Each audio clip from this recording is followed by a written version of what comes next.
Bienvenue au fond de la crypte pour un nouvel épisode des Contes de la nuit. J'espère que ces vrais témoignages de mes abonnés vont vous plaire. Alors, accrochez-vous, éteignez vos lumières et écoutez si vous l'osez.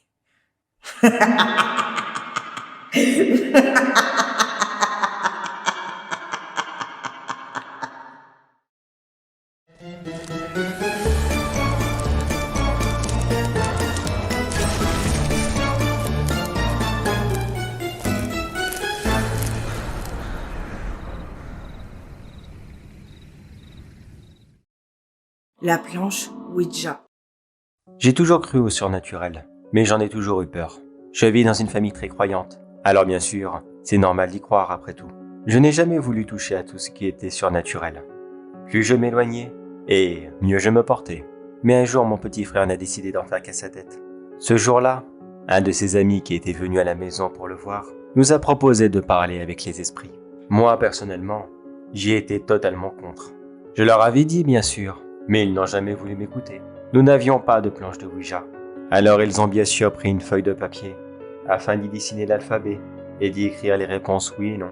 Nous avions à présent une planche de Ouija, certes fait maison, ce qui je pense n'est sûrement pas la meilleure chose à faire. Ils ont ensuite placé 3 bougies autour d'un verre, afin de commencer leur séance de spiritisme. Quand la séance a commencé, j'ai tout de suite su que quelque chose clochait, comme un genre de pressentiment étrange. J'en étais complètement pétrifié. Au début, ils posèrent des questions sans avoir de réponse. Ils continuèrent donc jusqu'à cette question. À ce moment-là, mon frère, qui ne touchait à aucun cas le verre, posa cette fameuse question à l'esprit, dont malheureusement je ne me souviens pas. Le verre s'éjecta alors de la feuille, seul, pour se briser en plusieurs petits morceaux sur le sol. Mon frère et son ami eurent tellement peur qu'ils partirent sans même éteindre les bougies. Depuis, moi qui étais le seul à être resté, j'ai l'impression de sentir une présence tout autour de moi. Un esprit, peut-être. Cela peut être à 3h ou à 5h du matin. Je peux aussi voir très souvent un flash de cet esprit et je peux le dire, il est tout sauf bienveillant. Il me regarde comme s'il sondait mon âme et je ne sais pas quoi faire. Ceci est réel, je n'invente rien. Je n'en parle juste pas car j'ai peur que l'on me prenne pour un fou. Je me suis quand même renseigné un minimum pour savoir comment tout cela s'était produit et pourquoi cet esprit me hantait. À mon avis, il est resté près de moi déjà, car je suis le seul à être resté, pendant que mon frère et son ami sont partis en hurlant. Et ils n'ont pas non plus fermé le cercle, vu qu'encore une fois, dû à la peur, ils ont préféré me laisser tout seul. Ils n'ont ni dit au revoir, et ni éteint les bougies. Voilà pourquoi avec tous ces facteurs, je subis encore aujourd'hui les bêtises de mon frère. Je n'aurai qu'un seul conseil à vous donner. Si vous n'êtes pas bien préparé, ou même professionnel, ne faites en aucun cas cela. Que ça soit avec une simple feuille, ou une vraie planche de Ouija. Car si ça se trouve, vous finirez dans la même situation que moi, ou peut-être bien pire encore. Les silhouettes. Quand j'avais 5 ans, je vivais dans une maison avec mon père et ma belle-mère. Je n'aimais pas cette maison. Je me rappelle très bien de ces moments passés là-bas, car j'ai vécu la chose la plus traumatisante que l'on peut vivre à cet âge-là. Un soir, alors que j'étais déjà couchée, je me réveilla car je sentais comme si quelqu'un me regardait. Vous savez, quand on a la sensation d'être expié quand nous dormons, eh bien, c'est exactement ça qui m'a réveillée. J'ai donc eu le réflexe de regarder autour de moi et ce que j'ai vu m'a complètement terrifiée. Au milieu de ma chambre, il y avait une silhouette qui ressemblait à celle d'un homme. Je pensais bien sûr au début que c'était mon imagination de petite fille, mais plus mes yeux s'habituaient au noir, plus je comprenais que cette silhouette était bien présente et que cela était bien un homme qui me fixait avec insistance. Cet homme me fit un signe de la main, comme un bonjour, et quand il vit enfin que je le regardais, moi aussi à mon tour, et que j'avais bien vu ce signe, il commença à s'avancer vers moi, pour certainement me regarder de plus près. Puis d'un coup, une autre silhouette arriva derrière celle de l'homme. J'ai bien vu qu'il s'agissait de celle d'une femme. Elle était recouverte d'un voile très fin et blanc.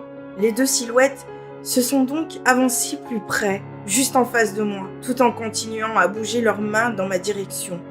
J'étais complètement paralysée de peur. Je n'arrivais même plus à bouger. Je peux vous assurer que ce n'était en rien une paralysie du sommeil. C'était bien évidemment de la peur, une terreur que je ne peux même pas expliquer. et je ne sais même plus encore comment ce jour-là j'ai pu réussir à m'endormir. Mais je sais qu'à mon réveil, il n'y avait plus rien, comme si tout ça n'était qu'un rêve. Je peux vous assurer que je suis sûre que je ne dormais absolument pas. Et ce qui me fait penser aussi que cela était bien vrai, c'est que depuis ce jour-là, il m'arrive très souvent de me réveiller pendant la nuit et de me retrouver avec des cicatrices sur mes bras que je pourrais qualifier de griffures. Mais ce n'est pas tout. Il y a à peu près 1 an, je me suis réveillée cette fois avec une croix déposée sur mon bras gauche. Cette croix, je ne l'avais jamais vue auparavant. Je ne sais même pas pourquoi la croix était là, ni pourquoi j'ai toujours ces marques de griffures sur mon corps. Mais je sais une chose, c'est que je sens encore leur présence toutes les nuits autour de moi, même si certainement, parce que j'ai grandi, je ne les vois plus. J'aimerais m'en débarrasser, mais je ne sais pas comment faire. Aujourd'hui, j'ai 18 ans, et même encore maintenant, je suis terrifiée de savoir que chaque matin, j'aurai encore de nouvelles cicatrices. Mon ami imaginaire. Quand j'étais beaucoup plus jeune, comme de nombreux enfants, enfin je suppose, j'avais une amie imaginaire. Certainement parce que je n'avais pas d'amis. Elle est apparue pour m'aider. C'est ce que je m'étais dit. Je n'arrive pas à me souvenir de son nom. Mais par contre, j'arrive très clairement à me rappeler de quoi elle avait l'air. Je peux encore la décrire. C'était une petite fille de 6-7 ans à peu près. Pas plus vieille que ça. Elle avait aussi les cheveux blonds, les yeux verts, et elle riait toujours. C'était une petite fille très positive. Pour elle, tout était magnifique. D'ailleurs, son rire me faisait éclater de rire à mon tour, tellement qu'il était communicatif. Un jour, vers mes 10 ans, j'ai décidé qu'il était temps pour moi de me faire des amis, et pour elle, de pouvoir aider d'autres enfants qui se sentaient seuls comme moi, je l'avais été. Mais voilà, elle m'a répondu d'un ton tellement sec et intrigué que je me souviens encore de ces mots. « Mais de quoi tu parles? Je suis là pour toi. Nous sommes. Cela m'a fait peur. Je n'ai en aucun cas compris ce qu'elle voulait dire. Après cela, j'ai donc décidé de l'ignorer et de ne plus lui adresser la parole. Grâce à cela, petit à petit, elle s'est effacée de ma vie. Enfin, pendant 2 ans du moins. Car après ces 2 ans, ma mère a commencé à me dire qu'il fallait que je dorme la nuit. Que la nuit était faite justement pour ça. Qu'il fallait que j'arrête un peu de me lever et d'aller à la cuisine pour aller grignoter. Ce jour-là, je n'ai pas compris ce qu'elle disait. Et je lui ai donc demandé de quoi elle parlait, mais elle ne m'a jamais répondu. Alors, la discussion en est restée là. Il faut savoir que l'on vivait dans une grande maison où il y avait une cuisine à l'étage. Donc l'étage était de plein pied et qu'au sous-sol, il y avait une cuisine d'été. Je le précise bien pour la suite de l'histoire. Bref, peu de temps après, mon frère, qui était mon voisin de chambre, m'a demandé si j'avais entendu du bruit la veille au soir, comme si des ustensiles se cognaient contre le mur en bas, justement au sous-sol, dans cette cuisine même. Je lui ai donc expliqué que, à part le bruit de mon chauffage qui faisait un bruit assourdissant, je n'avais rien entendu de spécial. Par la suite, il s'est passé 2 semaines où je vivais avec des assiettes de repas qui se déplaçaient quand je ne les regardais plus, ou encore des choses qui disparaissaient comme cela alors que je n'y avais même pas touché et qui revenaient ensuite pendant la nuit à leur place. C'était infernal.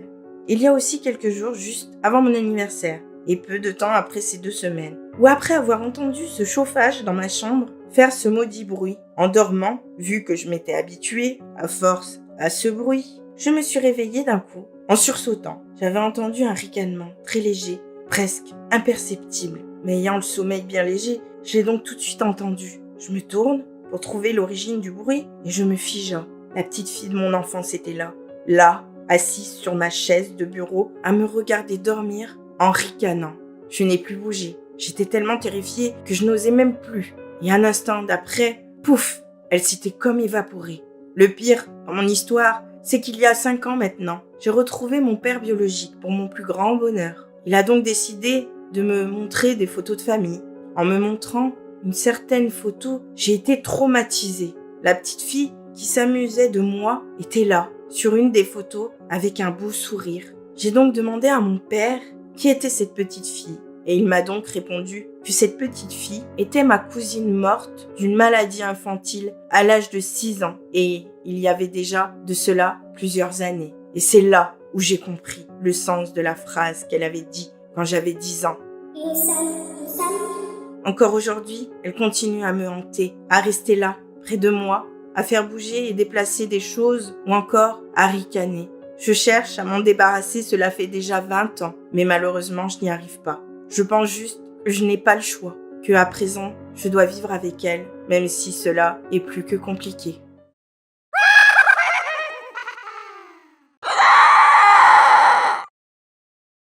Les pendus. Il y a maintenant 5 ans, ma femme, mes 2 enfants et moi-même, nous avons emménagé dans une maison que nous aimions beaucoup. Au début, tout se passait plutôt bien. Mais après 1 mois d'habitation, ma fille, la plus jeune, qui n'avait que 5 ans à ce moment, commençait à parler toute seule. Ma femme et moi-même, nous ne nous posions pas la question, sachant pertinemment que les enfants ont beaucoup d'imagination et que nous venions juste d'emménager. Nous nous sommes juste dit que notre petite s'était créé un ou une amie imaginaire pour qu'elle ne se sente pas seule. Mais bizarrement, cela s'est accentué avec le temps. Nous avons dû même mettre une assiette supplémentaire à table pour cette amie imaginaire. Notre fille voulait à tout prix laisser la porte de son armoire ouverte, car son amie adorée allait se cacher dans cette armoire la nuit. Et surtout, elle ne parlait plus qu'à lui, et ne jouait plus qu'avec lui. Sa seule distraction était son amie imaginaire qu'elle avait créée de toutes pièces. Nous avons commencé à lui poser des questions, inquiets pour elle. Elle nous a donc dit que cet ami s'appelait Henri, et qu'il adorait notre famille, que l'on était comme sa propre famille. Alors oui, en tant que papa, entendre cela est assez terrifiant. Mais j'ai voulu continuer et à en savoir plus, car j'avais peur que ma fille ait des problèmes sociaux. Je lui ai donc demandé qui était ce fameux Henri. Elle m'a répondu: Il vivait ici avant. Mais papa, il est là. Il veut pas parler de ça. Je n'ai plus rien dit. Je suis parti de sa chambre et j'ai expliqué tout cela à ma compagne. Nous avons donc par la suite prévu de l'emmener voir un pédopsychiatre, en pensant bien sûr que cela lui ferait du bien. Mais rien n'a changé pour autant. Et le pédopsychiatre qui s'occupait de ma fille ne comprenait pas non plus. Alors ma fille continua à parler à son ami. Nous sommes restés comme ça pendant 1 an, à essayer de comprendre notre fille, et essayer de faire en sorte qu'elle nous parle. Nous avions écouté de brèves conversations qu'elle aurait avec lui, et ces conversations nous glaçaient le sang à chaque fois. Puis, un bon jour, nous regardions la télé tous les deux. Je lui avais mis un film pour essayer de passer un peu de temps avec elle, faire en sorte qu'elle sorte un peu de sa chambre. Et là d'un coup, elle se retourne vers la table à manger du salon en regardant le plafond. Je lui demande donc qu'est-ce qu'elle regarde. Et elle me dit: Les gens, en haut. Crise de terreur intérieure. Je prends un peu de temps pour me calmer et lui dis pour savoir ce qu'elle voyait, ce que ces gens faisaient. Le plus calmement possible, elle me répond: Ils sont accrochés à une corde. Ils nous regardent. Je n'ai plus rien dit. Et j'ai fixé la télé avec une sensation que, oui, des personnes me regardaient. Le soir venu, j'en ai parlé à ma femme. Nous avons donc décidé de faire des recherches afin de savoir s'il y avait quelque chose qui entourait ce lieu où nous habitions. Savoir si il y avait une histoire derrière tout cela. Ce que nous avons découvert nous a complètement choqués. Sur Internet, nous avons donc retrouvé des articles de journaux expliquant que 20 ans auparavant dans cette maison, toute une famille s'y était pendue, sauf un petit garçon qui, lui, était certainement resté caché dans l'armoire d'une des chambres et n'en serait jamais sorti. Il serait apparemment mort de faim ou de soif dans ce fameux placard. Nous avons par la suite déménagé très rapidement de cette maison. En partant, ma fille a tout simplement dit au revoir à Henri. Et à ce jour, elle ne se souvient plus de tout ça. Elle n'a que de brefs souvenirs du pédopsychiatre. Nous n'en discutons jamais avec elle. Pour nous, même si elle a 10 ans maintenant, elle est encore trop petite pour savoir cette vérité. Bien trop flippante. Le petit garçon. Quand j'avais 8 ans, moi et mes parents sommes partis en vacances dans le sud. Et comme tous les autres années, nous allions dans la même résidence. Un petit truc vraiment modeste qui se trouvait non loin de la mer, dans lequel il y avait un petit terrain, vraiment petit, avec des bancs où des gens pouvaient s'asseoir. Pendant ces vacances, j'ai rencontré une petite de mon âge et nous nous sommes liés d'amitié. Nous avons passé pratiquement toute notre été ensemble. Quand nous n'allions pas à la plage avec nos parents, nous nous retrouvions toujours dans ce petit terrain, notre petit endroit à nous. Nous adorions jouer là et surtout nous raconter des histoires d'horreur, ce qui n'a pas vraiment aidé, je pense, vu la suite de l'histoire. Un soir, nous y étions toutes les deux seules. Dans la soirée, nous avons fait la connaissance d'un petit garçon très gentil d'ailleurs. Nous avons donc passé toute la soirée avec lui. Je me souviens que nous avons joué à des jeux d'enfants. Rien d'exceptionnel en soi. Nous avons beaucoup parlé aussi de lui, de sa famille, et il nous avait même montré du doigt la petite maison de la résidence où il logeait avec sa famille. Bref, dans notre petit bout de carré de jardin, il y avait une lumière qui s'éteignait automatiquement. Pour la rallumer, il fallait juste la réenclencher avec l'interrupteur. Rien de bien méchant vu qu'il était vers notre banc. En fin de soirée, à un moment, la lumière s'est éteinte. Je suis donc allée la rallumer, sauf que là, quand la lumière s'est rallumée, le petit garçon avait totalement disparu. Les 10 premières minutes, nous avons cru qu'il rigolait et qu'il se cachait. Nous avons du coup décidé de le chercher, comme si on jouait à cache-cache sans trop s'inquiéter. Puis le temps s'éternisait et le petit garçon ne réapparaissait pas. Nous avons bien sûr commencé à vraiment prendre peur, surtout que la lumière continuait à se couper régulièrement. Je ne sais plus combien de temps nous avons passé comme cela à l'attendre, attendre qu'il nous donne un signe de vie, mais la terreur était totale et de plus, nous devions rentrer. Alors nous sommes partis nous coucher à nos résidences respectives.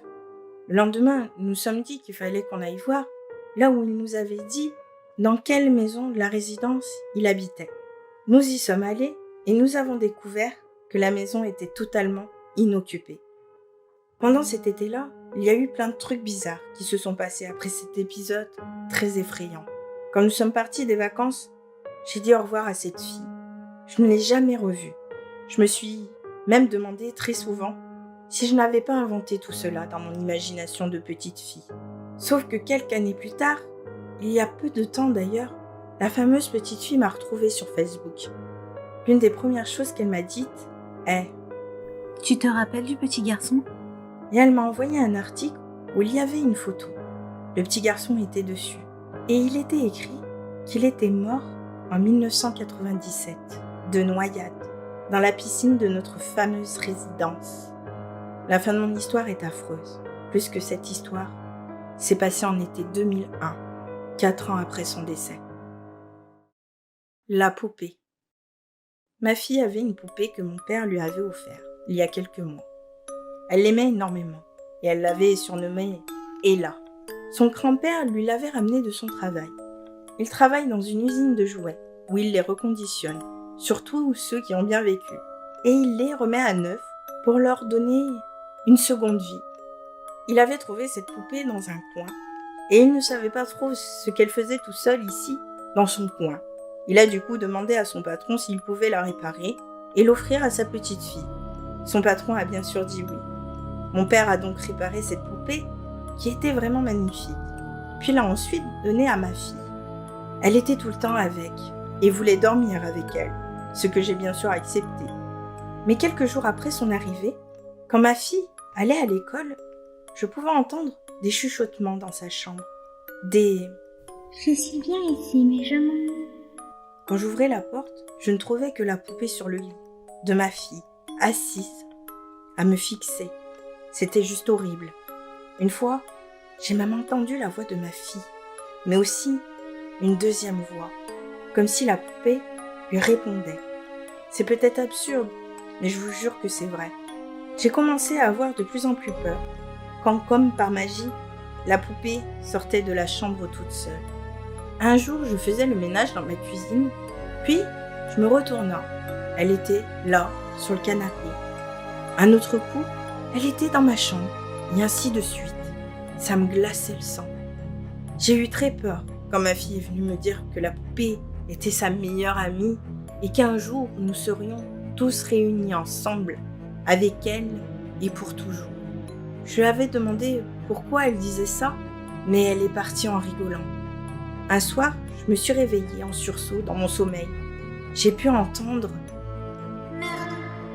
Quand je me suis levée, la poupée était au pied de mon lit.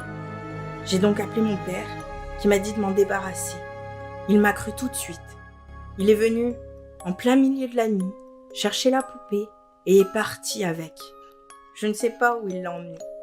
Cela fait bientôt 3 mois maintenant que cette histoire s'est passée. Ma fille s'est demandé où était Ella. Je lui ai donc dit qu'elle était certainement partie car elle s'ennuyait quand elle était à l'école. Ma fille a beaucoup pleuré. Je lui ai racheté une poupée. Ce n'est pas Ella, mais depuis qu'elle l'a, elle n'en a plus jamais parlé. Je ne sais pas ce qui est advenu de cette poupée. Mon père ne m'a jamais rien dit. Mais je n'ai rien inventé. Et c'était vraiment très bizarre, ce que j'ai vécu. Et je peux appeler ça un phénomène paranormal. Je suis sûre que cette poupée était hantée. Je ne sais pas si elle nous voulait du mal. Je pense que oui, malgré tout. En soi, je n'ai pas trop attendu de savoir. La seule chose que je peux vous dire, c'est de faire attention. Et cela même aux jouets de vos enfants. Car j'ai appris que les entités peuvent se cacher n'importe où.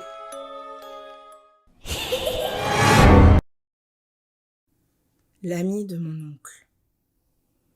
Dans notre famille, nous sommes du genre très cartésien. Déjà, il faut le savoir. Et surtout mon oncle. Celui dont je vais vous raconter son surprenant témoignage paranormal qui nous a livré lors du repas d'un réveillon de Noël. Il habite avec sa femme dans un petit appartement depuis des années. Ils vivent seulement tous les deux avec leur petit chien. Je connais très bien cet appartement, vu que mes parents et moi-même sommes très souvent invités et que l'on y mange tous les midis le lendemain du réveillon, donc le jour de Noël, le 25 décembre. Ils habitent dans un immeuble style logement social. Je crois que c'est un HLM, vu que mon oncle et ma tante ne roulent pas vraiment sur l'or. Ils n'ont donc jamais pu s'acheter une grande maison. Donc, ils ont toujours été locataires de cet appartement. Bref, lors du repas, il nous a raconté que depuis 2 ans, alors qu'il ne nous l'avait jamais dit auparavant, car cela avait été du genre progressif, lui et sa femme ont toujours entendu des coups très sourds qu'ils entendaient toutes les nuits très clairement dans l'armoire de leur chambre. Il nous a dit qu'au début, plus précisément, la première année où ils avaient eu l'armoire, c'était assez espacé, et pas tous les jours, mais que depuis quelques mois, c'était absolument toutes les nuits, et même parfois durant la journée. Ils entendaient comme des coups sourds, parfois assez forts et non réguliers, comme si quelqu'un tapait à la porte d'entrée, et pas du tout comme un bruit qui pourrait s'apparenter à un craquement de bois, qui travaille ou autre. C'est vrai qu'il y a aussi des bruits naturels, mais pour eux, cela n'avait vraiment rien à voir. Et surtout que leur appartement n'est pas vraiment ancien. Quand les coups commençaient, ma tante avait vraiment très peur. Elle n'était plus tranquille du tout, vu que l'armoire est à côté de leur lit. Mais mon oncle, lui, n'est pas du genre à avoir peur, pour rien. Donc c'est vrai qu'à l'inverse de sa femme, lui s'énervait beaucoup à cause de la fatigue accumulée. Et il commençait à s'en prendre à l'armoire en gueulant très fort dessus. Je pense qu'il a commencé à réaliser que cela n'était pas naturel et qu'il pensait certainement que c'était un esprit ou quelque chose de paranormal.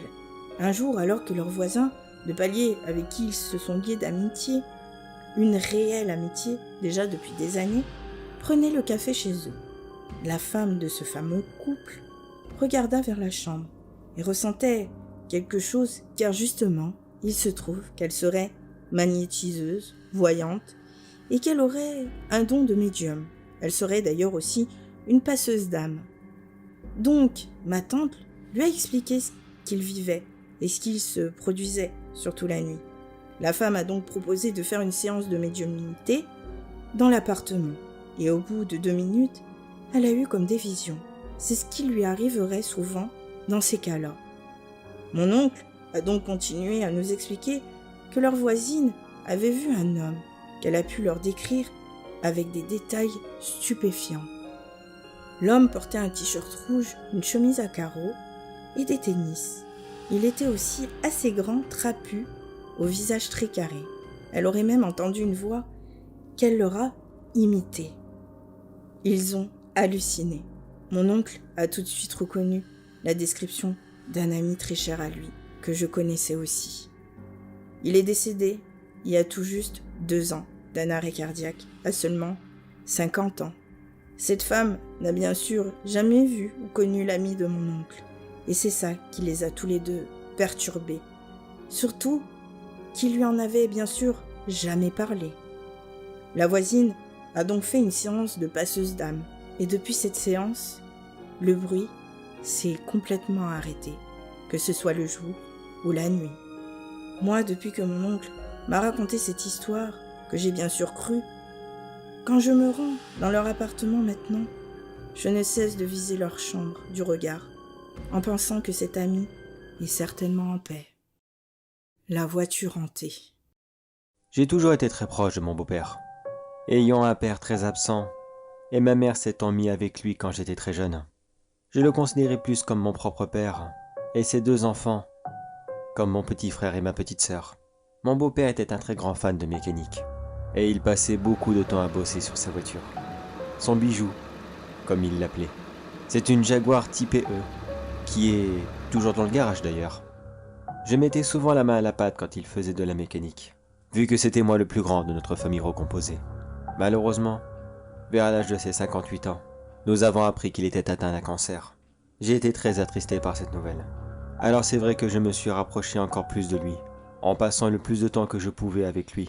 Il a vécu 7 ans après l'annonce de son cancer, et il s'est éteint à l'âge de 65 ans. Le jour de sa mort, tout le monde était dévasté, même si nous savions depuis plusieurs jours que la fin était bientôt proche. Ce jour-là, il y avait toute la famille. Je m'en souviens encore très bien, vu qu'il était très aimé de tous. Nous sommes rentrés tard dans nos lieux d'habitation respectifs. Moi, n'habitant plus chez ma mère à ce moment-là, j'ai donc préféré, au lieu de rentrer chez moi, ramener ma mère chez elle et y passer la nuit, en compagnie de ma copine de l'époque, pour que ma mère ait un soutien dans ce moment très difficile.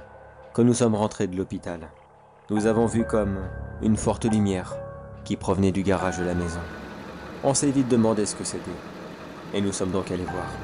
Quand nous avons ouvert la porte de celui-ci, nous avons pu constater qu'il s'agissait des phares de la voiture de mon beau-père qui étaient allumés. Ils brillaient vraiment très fort, et il était impossible de les éteindre comme cela. Nous avons donc coupé le moteur, afin qu'ils s'éteignent enfin. Quand on vient de passer 1 heure avec le corps du propriétaire de la voiture, je peux vous assurer que ça fait vraiment tout drôle comme sensation. Puis nous sommes tous rentrés, pour au moins aller manger un petit quelque chose, même si l'ambiance n'était vraiment pas joyeuse. Puis quelques heures plus tard, pendant que l'on parlait, nous avons entendu le bruit d'une alarme se déclencher. J'ai donc couru dans le garage, et bien sûr, cela provenait de la voiture de mon beau-père, avec en plus les phares toujours allumés. J'ai coupé l'alarme et le moteur pour une seconde fois. Ma mère, mon ex et moi-même, nous étions choqués par la situation. Nous avons donc décidé de mettre ça de côté et d'aller nous coucher rapidement, en espérant bien sûr que cet épisode ne recommence pas. La voiture n'a plus rien fait de bizarre durant l'intégralité de la nuit, et j'ai donc, non sans peine, enfin réussi à m'endormir. Mais alors que je dormais très profondément, j'ai senti quelque chose se jeter sur mes jambes et tirer sur mes pieds. Je me suis bien sûr réveillé en sursautant. Mon ancienne copine me regarda et elle me demanda si j'avais moi aussi ressenti quelque chose d'étrange. Je lui ai alors répondu que non, mais elle a continué en me disant elle avait senti quelque chose lui tirer sur les pieds. Ne voulant pas lui faire peur, je lui ai bien sûr dit que je n'avais rien senti, même si c'était faux. Depuis ce jour, à chaque fois que mon frère, ou alors ma sœur, montant dans la voiture, ces lumières centrales s'allument, et elles s'éteignent uniquement quand ils redescendent. Comme je vous l'ai dit, ma mère a gardé la voiture. Je ne sais vraiment pas si c'est l'âme de mon beau-père qui est restée près de son bijou, mais ma mère y croit. Et c'est pour ça qu'au jour d'aujourd'hui, elle est encore dans ce foutu garage. Sorcellerie. Quand j'habitais chez mes parents, il y a de là 4 ans maintenant, j'ai commencé à sentir une présence. Je ne sais pas comment l'expliquer, et je ne sais pas si j'ai des dons non plus, mais souvent je commençais à avoir vraiment peur. Cela pouvait m'arriver la nuit, même la journée. Je me demandais vraiment ce que c'était, et je n'avais aucune explication. Au début, je me suis dit que c'était venu de ma propre imagination. Puis un jour, pendant que je me douchais, je tiens à préciser que la douche est juste en face d'un grand miroir. J'ai donc vu un homme me regarder, un homme que je pourrais décrire parfaitement. Il était plutôt d'un certain âge. Il avait la bouche complètement de travers. J'ai eu une peur bleue. Je suis sortie de la douche rapidement pour prendre une serviette et cet homme n'était plus dans le miroir. Après cela, j'ai toujours continué à sentir comme si quelqu'un me regardait, que ce soit n'importe où dans la maison. Un soir, alors que j'avais invité des amis à faire une petite soirée, j'ai eu une amie qui est venue avec son meilleur ami. La soirée s'est bien passée, mais fin de soirée, le meilleur ami de ma copine a commencé à me dire qu'il sentait comme un homme dans les lieux. Je ne lui avais bien sûr rien dit. Il a commencé à faire le tour de la maison. Et près de ma chambre, il a donc vu l'homme et a su me le décrire parfaitement. L'homme, ou plutôt l'entité que j'avais vue moi-même. De fil en aiguille, il a commencé à me dire que c'était mon père qui avait ramené un objet, que cet homme avait suivi. Il a même commencé à me dire qu'il était de la famille de mon père, et plus précisément, l'oncle à mon père. J'ai été complètement choquée par ces révélations, car mon père venait de perdre, il y a de là 1 mois, son oncle. Mon père et sa famille avaient vidé sa maison, et mon père avait donc ramené un grand tableau de chez lui. Je lui ai donc montré le tableau, et il m'a approuvé que c'était bien le tableau, qui était d'ailleurs plutôt terrifiant, qu'il avait bien ramené parmi nous. L'ami de mon ami, en regardant avec insistance le tableau, m'a demandé s'il avait un chat et si lui et son chat étaient morts dans des circonstances des plus bizarres. Ce que j'ai approuvé. Je vais donc vous raconter les circonstances de sa mort. Quelqu'un de ma famille avait harcelé mon oncle depuis des jours. N'ayant aucune réponse, cette personne était allée voir, ayant le double des clés, et était rentrée dans l'appartement. Il a vu l'oncle de mon père mort sur le lit. Le chat, lui, était à côté du lit, mort aussi et collé au sol. Le plus choquant, c'est que sous le chat, il y avait une croix sataniste. Bien sûr, ma famille ne croit pas à ces choses et on pensait, comme le médecin légiste, à une mort naturelle, crise cardiaque. Exactement. Le chat serait mort car il aurait eu faim et la croix, aucune explication. J'ai toujours eu un doute sur les circonstances de sa mort. Mais quand le meilleur ami de mon ami m'a dit ça, j'étais complètement terrorisée par ses propos. Le pire, c'est quand lui-même m'a dit « Il était sataniste. Dis à tes parents de te débarrasser de ça. » J'ai complètement été affolée et je lui ai donc raconté ce qui s'était passé et comment il était mort. Le lendemain, j'en ai tout de suite parlé à mes parents. Ma mère a enlevé ce fameux tableau, mais mon père, aimant beaucoup ce tableau, l'a retrouvé au garage et l'a remis. Je vis chez moi maintenant. Heureusement. Mais quand je vais voir mes parents maintenant, je ressens l'homme, encore et toujours, me fixer du regard. Il y a presque 8 ans maintenant, j'ai vécu un étrange phénomène paranormal. Moi qui n'ai jamais vraiment cru à tout ceci, cela a bien changé ma vision sur les phénomènes surnaturels et l'au-delà. J'ai toujours été très proche de mon grand-père, depuis que je suis petite. Mes parents, travaillant beaucoup, c'était mon grand-père qui me gardait ou venait me chercher à l'école. Pour moi, c'est surtout lui qui m'a élevée et fait mon éducation. Il a toujours été très croyant. Moi, bien au contraire, c'était tout l'inverse. D'ailleurs, nous n'en parlons pas de ça, car lui, croyant, et moi, non-croyante, vous savez les divergences d'opinion que l'on peut avoir. Enfin bref, à mes 28 ans, j'ai appris que mon grand-père était atteint d'un cancer généralisé. Le médecin qu'il avait était passé bien à côté. Quand j'ai su ceci, j'ai été dévastée. Mon grand-père me disait toujours que ça irait et qu'il veillerait sur moi de là-haut. Mais vous pensez bien que je disais oui, mais que ce n'était pas pour ça que j'y croyais. Pour moi, la mort, c'était la mort. Il n'y avait plus rien derrière. On mourait et le néant. Mais mon grand-père, qui était bien malade, je n'allais pas lui dire ça. Par la suite, je me suis mis en arrêt pour dépression, pour pouvoir m'occuper de lui comme lui l'avait fait avec moi quand j'étais petite et pour profiter des moments qui me restaient avec lui le plus possible. Il faut bien dire aussi que c'était vrai.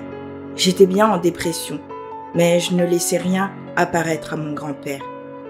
Il a fait beaucoup de chimiothérapie, mais ayant 72 ans, je savais au fond de moi qu'il n'arriverait pas à le sauver, mais plus à le fatiguer Et mon grand-père en était conscient aussi.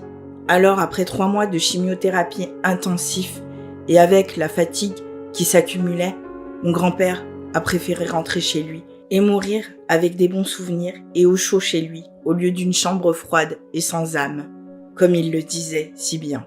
À sa sortie de l'hôpital, je suis venue habiter chez lui pour m'occuper encore plus de lui, dans ce que l'on pourrait dire ses derniers moments. Bien sûr, il avait un lit médicalisé, des infirmières qui passaient, et etc. En fait, il était simplement hospitalisé à domicile. Puis ce moment affreux arriva. Un jour, comme d'habitude, je me leva, lui fis son petit déjeuner et alla jusqu'à sa chambre. Quand je déposa le plateau sur la table, je compris tout de suite que mon grand-père était mort. Ce jour-là, j'ai été complètement dévastée. S'ensuivit bien sûr de la préparation de l'enterrement. Malgré que franchement, quand on perd un être cher, on n'a vraiment pas les épaules à faire cela. Mais si on le fait pas, malheureusement, personne ne le fera à notre place. Je lui ai fait le plus beau enterrement que je pouvais faire. Et après cela, du coup, voilà où j'en viens. Il faut savoir que je vivais toujours chez mon grand-père. Et au jour d'aujourd'hui aussi, je l'ai gardée, cette maison. La vendre m'aurait trop fendu le cœur. Et les meilleurs souvenirs que j'ai sont ici. Bien sûr, j'ai déménagé la chambre où mon grand-père dormait en bureau. Ma chambre à moi est celle que mon grand-père m'a toujours attribuée. Peut-être que c'est malsain pour certains, mais moi je me sens très bien dans cette maison. 2 jours après l'enterrement de mon grand-père, alors que je dormais dans ma chambre, j'ai senti une atmosphère très particulière dans la chambre. J'ai regardé autour de moi, c'est alors que j'ai vu une espèce d'ombre blanche au milieu de la pièce. Ce n'était pas vraiment net, je ne parvenais pas à la distinguer clairement, mais c'était la première fois que cela arrivait. J'ai pensé de suite à mon grand-père. J'étais en pleurs de le savoir près de moi. Certains ne vont peut-être pas y croire, mais vous savez, moi j'y crois. J'ai l'impression qu'il cohabite avec moi. Souvent, quand je passe dans une pièce, je peux clairement distinguer son odeur. Je sais que sa présence est là près de moi et que ce soir-là, il s'est manifesté pour me faire comprendre qu'il serait toujours là, près de moi, comme un ange gardien. La maison de la petite fille. Quand j'étais plus jeune, j'avais pour habitude de faire du babysitting pour me faire un peu d'argent de poche. C'est vrai que quand on a cet âge, on aime bien pouvoir avoir un peu d'argent pour faire ce que l'on veut. Eh bien, c'était mon cas. Parmi les lieux où je me rendais, il y avait une maison où je ne me sentais vraiment pas à l'aise. J'y ressentais de mauvaises ondes. Je ne sais pas comment l'expliquer, mais elle me terrifiait. Pourtant, les parents des 2 enfants que je gardais étaient très gentils et c'est vrai que j'étais plutôt bien payée, sans mentir. Alors, je prenais sur moi et j'y allais. J'y suis allée plusieurs fois. Les samedis soirs, exactement. Vu que les parents travaillaient tous 2 dans le médical et que très souvent ce soir-là, ils ne pouvaient pas faire garder les enfants par la famille. Donc j'étais là. Même si j'étais mal chez eux, il ne s'était rien passé jusqu'à un soir où je pense vraiment que beaucoup de personnes n'auraient en aucun cas vu du rationnel et seraient certainement parties en courant. J'ai entendu des bruits dans la chambre de la petite fille âgée d'à peine 2 ans. Je vais jusqu'à sa chambre et ouvre la porte. Je vois la petite fille assise, regardant dans un coin de sa chambre en pleurant. Elle semblait terrifiée. Je la prends donc dans mes bras pour la calmer, dos à ce coin. Les pleurs de la petite fille ne cessent pas. Alors je décide de me retourner pour que, enfin, elle ne le voie plus. Ses pleurs ont stoppé net. Et moi, j'ai été envahie d'une sensation terrifiante. Une fois calmée, j'ai remis la petite fille dans son lit. Et c'est là qu'elle s'est mise à vomir. Je n'ai bien sûr pas eu le choix de changer son pyjama et les draps de son lit remplacés. Je l'ai donc recouchée de telle sorte qu'elle ne voit plus le coin. Elle s'est ensuite rendormie et je n'ai plus rien entendu. Par la suite, quand les parents sont rentrés, ils ont trouvé étrange que la petite soit malade. C'était la première fois que cela arrivait. Je ne leur ai jamais parlé du coin, de peur qu'ils me prennent certainement pour une illuminée. Mais voilà, 1 an plus tard, cette famille a déménagé alors qu'il venait juste d'acheter la maison. Je me suis toujours demandé si c'était lié ou si c'était seulement juste une coïncidence.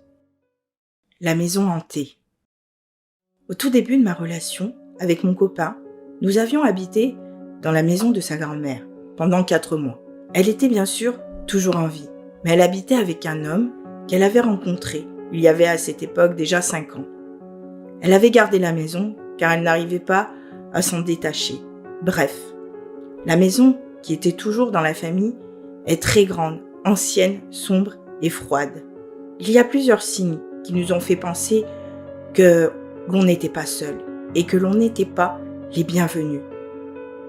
Nous nous levions le matin et nous remarquions que des affaires n'étaient plus à leur place. C'est vrai que nous nous sommes dit que c'était nous qui perdions la tête. Nous n'avions pas fait plus attention que ça. Puis il y a eu l'horloge qui changeait d'heure seule. Elle s'arrêtait toujours vers 17h10. Elle se mettait à avancer toute seule. Mais ce n'est pas le seul signe que nous avons eu et que nous avons vu. Pour vivre dans cette maison, nous avons dû nettoyer les pièces. Après une semaine d'habitation, nous avons fini par nettoyer la chambre de sa grand-mère. Cette chambre était en bois, et vu qu'elle n'avait pas vu le jour depuis longtemps, elle était bien poussiéreuse. Mon copain décida donc, après avoir fini, de passer la serpillière. À ce moment-ci, nous nous sommes regardés étrangement, avec un air complètement angoissant. Sur le sol du halo, du seau certainement, une tache est apparue, prenant les traits d'une forme humaine.